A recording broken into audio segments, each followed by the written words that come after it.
Hi there, counting sheep, and I have this wonderful bowl from my subscriber friend Susan. She sent this to me as a gift and it's just incredible, so I'm going to play with it last. I'm sure it's hand carved, and I can't remember if she said it was walnut. I should have looked that up before, but I forgot to, so here we go. And I'm going to start with just the case that my camera comes in because I love it. And it's just little, I just have a tiny Ape-Tech camera. If I had my dream, it would be to get a binaural mic, but that is a distant dream at this point. Anyway, it's got the Velcro and a little belt strap right here to go on your belt, and then there's the other part of the Velcro. I'll just scratch on that for a minute. It's a great sound.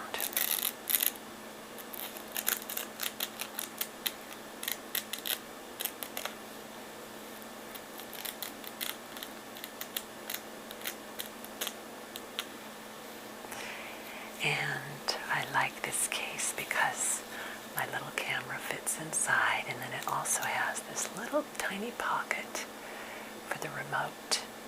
And in fact, I didn't even notice I had that pocket for several months. And then all of a sudden I realized that that is to hold the remote. So I love that. But I'll probably pull that remote out so that when the video's over, I'll be able to find it easily, because I quickly forget where I put things. So I'm going to set the remote over there, and I'm just going to shut this and open it a couple of times.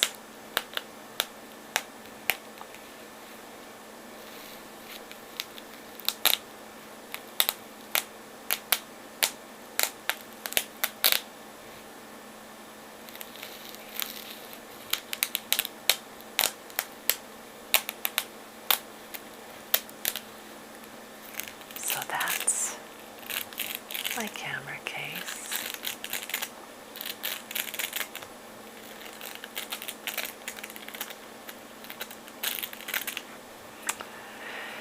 And then I have this candle. I think I used this in a video, my little candle video.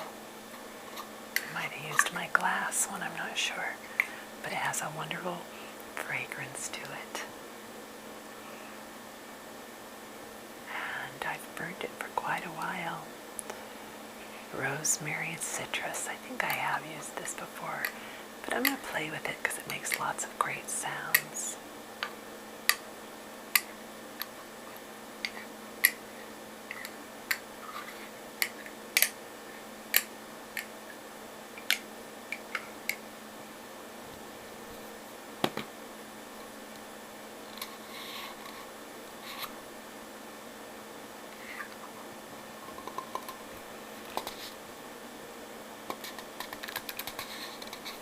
I'll just maybe tap on the lid a little bit.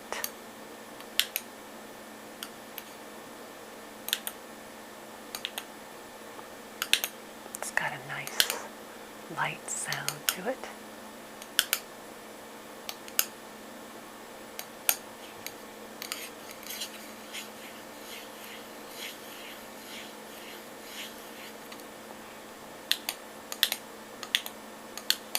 A little piece of wax inside of there. See if I can get that to come out. It's kind of soft. I think it must be because it's warm here.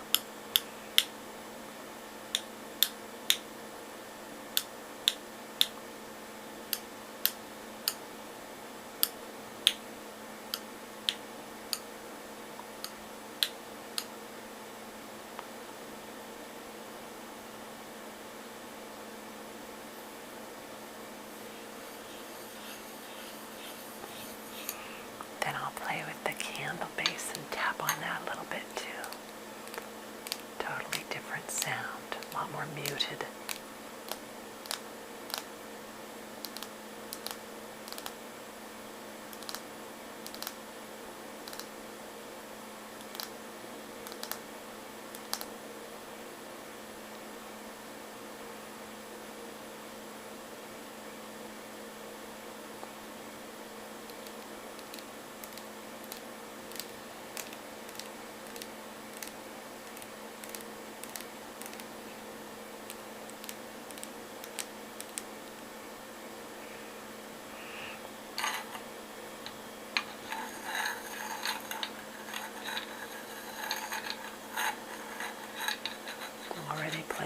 bow.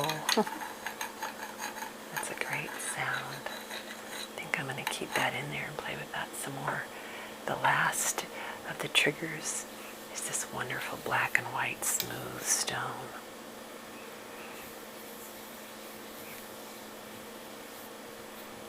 I want to say it's ocean jasper, but I'm not sure of that. That may not be right. But it's a wonderful stone. I'll hold it up so you can see it. Some beautiful designs in it. It's smoothed. It's so beautiful.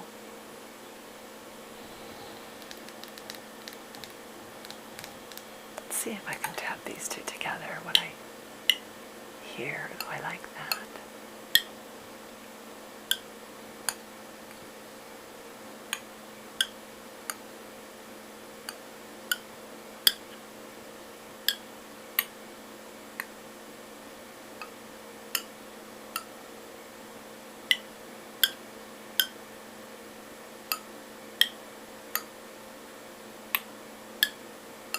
Almost a musicality to that, isn't there?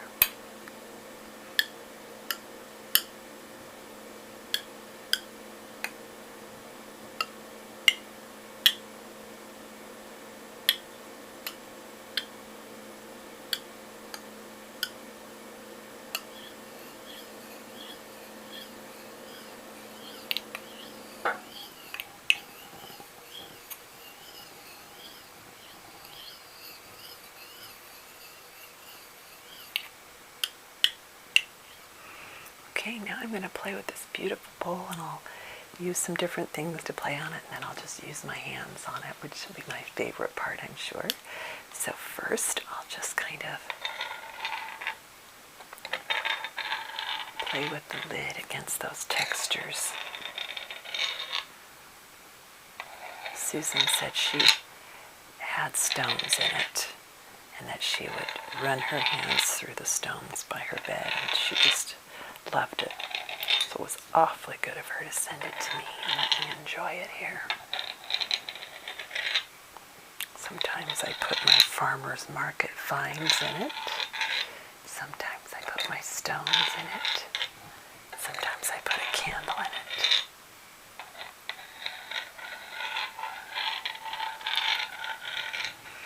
And then just for fun, I had someone request that I talk on the topic of unrequited love.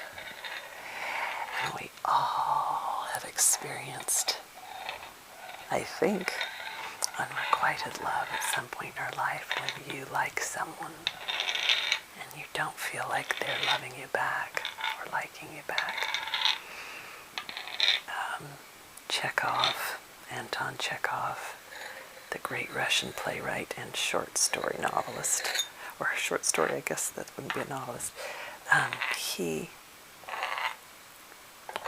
His plays were full of unrequited love. And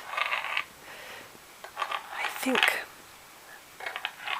just philosophizing about it, that most of the time when we're obsessed with someone, or we think we're in love with someone that isn't giving us that love back, it's a lot of times, possibly, that we're seeking something from, I'm going to use my stone now,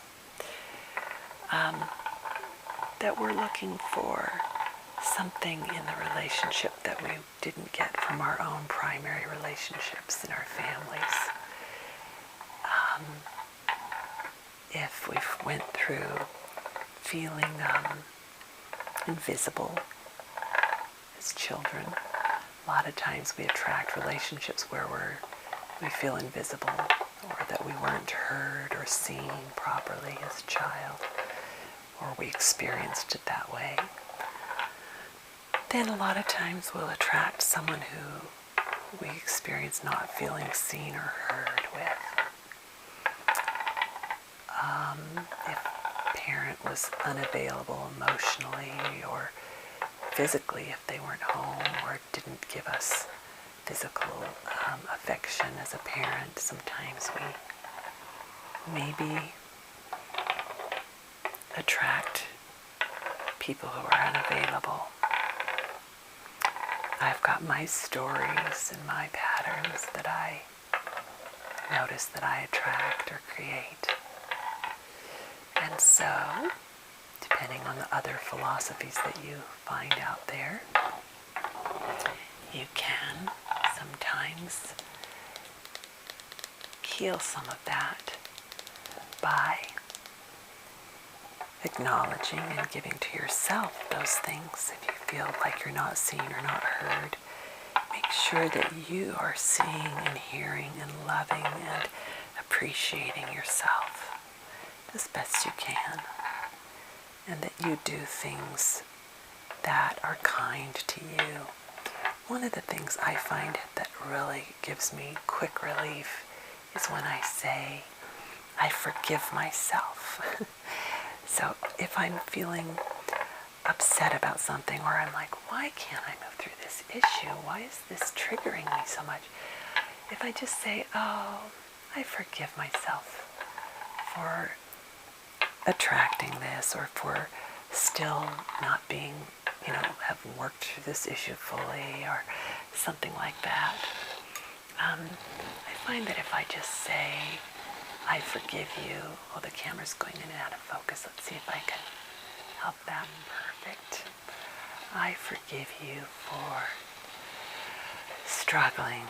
I forgive you for having a hard time in your relationships at times. Sometimes just that self-forgiveness will help me drop right out of the grief or the guilt or the beating myself up or whatever emotions come out of that. So maybe I forgive myself with unrequited love. I forgive myself for obsessing over this person, or I forgive myself for wanting this relationship that could never be, that deep down I know that it's impossible, or that this person isn't really in love with me, or they're not in a position to be able to give that love back, or they're not available, or whatever the issue is. That sometimes forgiving yourself for even having those thoughts or feelings, emotions, responses, lets you relax a little bit and be kinder to yourself. And I find that anytime I'm kinder to myself, I'm kinder to others. When I'm in a real judgmental mode, I'm often really judgmental of myself most if I look at it. So where do I need to be less judgmental, and where do I need to be more loving? It's just something to think about.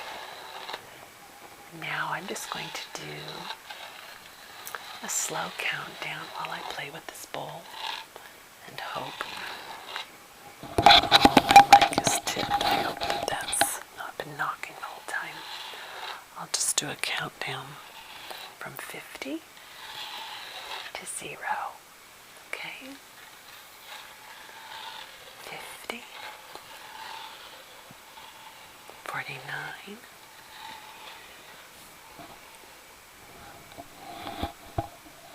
48, 47, 46, 45,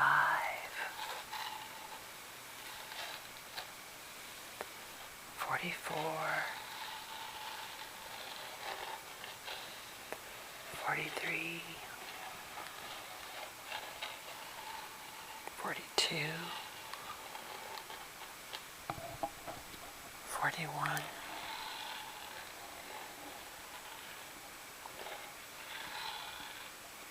39, 40, 39, 38, 37, 36, 35, 34,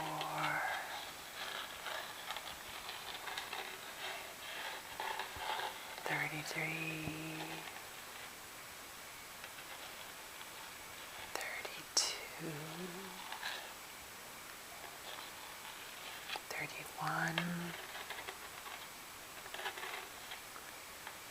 30, 29, 28,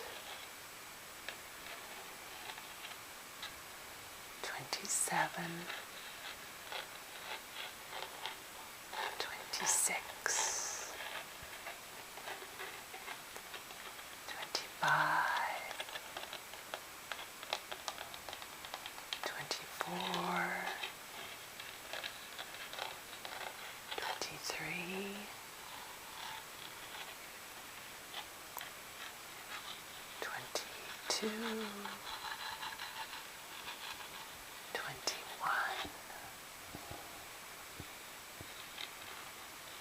20, 19, 18, 17,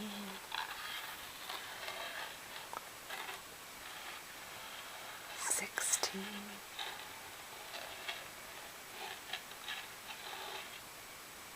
15,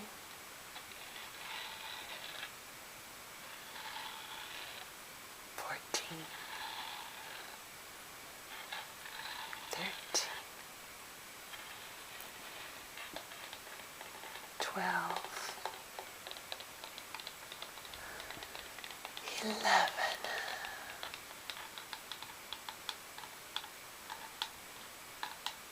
10,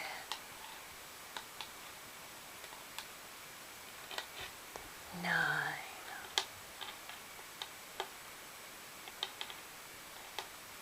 8, 7, 6, 5, 4, 3, 2, 1, 0.